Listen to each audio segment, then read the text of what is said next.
Public enemy number 1 John Dillinger की कहानी। संगीत बजता है, धीमी रहस्यमयी धुन।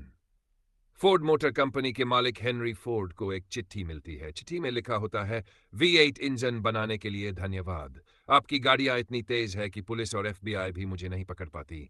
Bye bye. नीचे एक सिग्नेचर था, जॉन डिलिंजर। जी हां, वही जॉन डिलिंजर जिसे FBI ने पब्लिक एनिमी नंबर 1 घोषित किया था। वह इतना कुख्यात था कि जब उसकी मौत हुई तो हजारों लोग उसकी लाश के पास दौड़े चले आए। लोग उसके खून को निशानी के तौर पर अपनी जेबों में भरने लगे। कुछ ने तो अपने कपड़े उतारकर उसकी लाश से खून सोख लिया ताकि वे उसे हमेशा के लिए याद रख सके। उसकी फैन फॉलोइंग किसी हॉलीवुड स्टार से कम नहीं थी। लेकिन यह सिर्फ एक चोर की कहानी नहीं है। यह कहानी है अमेरिका के सबसे बड़े बैंक रॉबर की, जिसने पुलिस को उनके ही खेल में मात दे दी।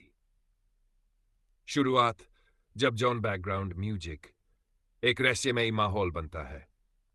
जॉन डिलिड, इंडियाना। उसकी मां का देहांत तभी हो गया जब वह सिर्फ 23 साल का था। उसके पिता एक सख्त और गुस्सैल इंसान थे जो उसे कठोर अनुशासन में रखते थे। जॉन की स्कूलिंग भी ठीक से नहीं हुई। वह एक गैंगस्टर लाइफ से बहुत प्रभावित था। जल्द ही वह छोटी मोटी चोरियां करने लगा। कभी कार चोरी करता तो कभी दुकानों से कैश उठाता। लेकिन असली खेल तब शुरू हुआ जब उसने पहली बार बैंक लूटा। जॉन को जेल हो गई, 20 साल की सजा। लेकिन जेल में जाना उसके लिए सजा नहीं बल्कि ट्रेनिंग ग्राउंड बन गया।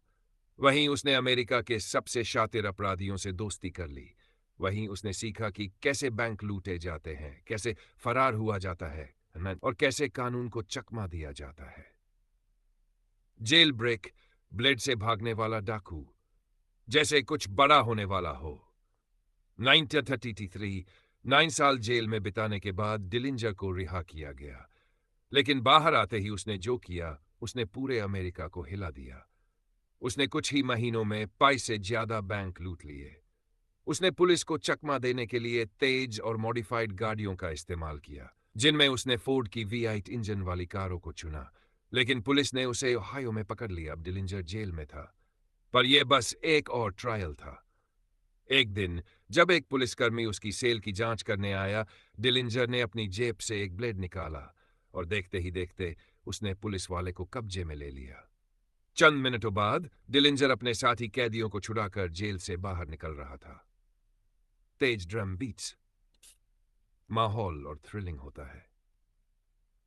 बुलेट प्रूफ गैंग, पुलिस पर हमला। अब डिलिंजर अमेरिका का मोस्ट वांटेड क्रिमिनल बन चुका था। उसने अपने साथियों के साथ मिलकर इतनी परफेक्ट प्लानिंग के साथ बैंक लूटे कि पुलिस भी चकरा गई। बैंक की हफ्तों पहले रेकी की जाती थी।